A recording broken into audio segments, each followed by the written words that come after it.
नमस्कार, आप देख रहे हैं 24 न्यूज़ एनसीआर और मैं हूं आपके साथ तनु बालियान।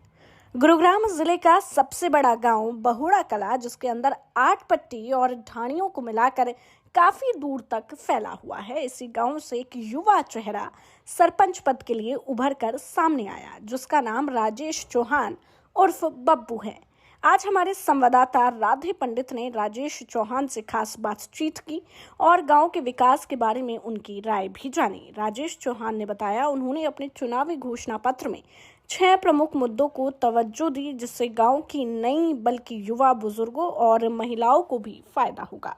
साथ ही बता दें कि स्वास्थ्य संबंधित सेवाओं में उन्होंने 6 बिंदुओं को लेकर खाका तैयार किया है। बेरोजगार युवाओं को रोजगार दिलाने के लिए 4 बिंदुओं पर फोकस रहेगा। शिक्षा संबंधित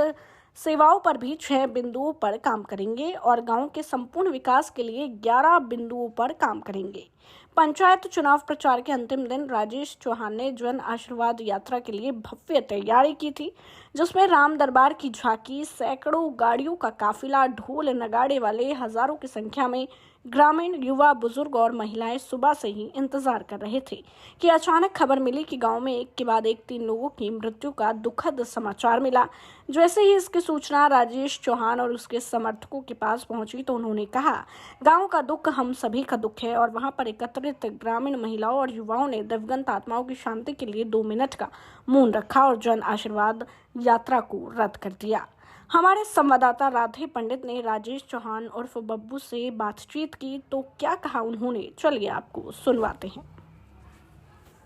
देखिए, हमारे गांव के अंदर आज 3 हादसे हमारे बीच में हुए हैं और वो दुखद घटनाएं हैं, क्योंकि गांव के वो भी बेटे थे और गांव में जब इतने बड़े 3 हादसे हुए हैं, 3 लोग हमारे बीच से गए हैं, तो उनकी जाने के दर्द में, उनके दुख से हम सभी बड़े दुखी हैं और मन बड़ा दुखी है। तो इस दुखद घटना को देखते हुए, सबके दुख में शामिल होते हुए, हमारे गांव में भाईचारा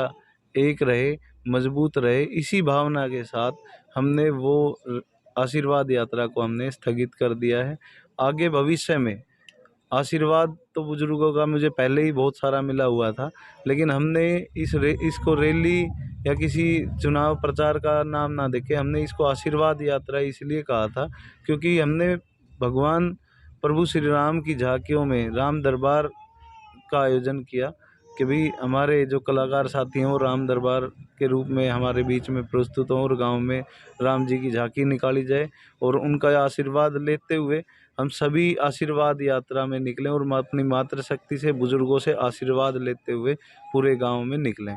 लेकिन इतनी घटना घटने के बाद मेरे सभी बुजुर्गों से मैंने सलाह की और सलाह करने के बाद उन्होंने कहा कि भाई ठीक है, सामाजिक तौर पे बात ये उन्होंने कहा कि भाई इस तरीके से हमने ढोल नगाड़ों डीजे के साथ ये काम नहीं करना चाहिए। और बुजुर्गों की बात को सम्मान देते हुए हमारे सभी युवा साथियों ने, मेरी पूरी टीम ने, राजेश चौहान बब्बू की टीम ने, सबने ये फैसला लिया कि जब बुजुर्गों ने मना कर दिया तो हम बुजुर्गों की बात का सम्मान करेंगे और अपने भाईचारा के दुखद घटना में शामिल होकर हम सभी इस बात में ध्यान रखें।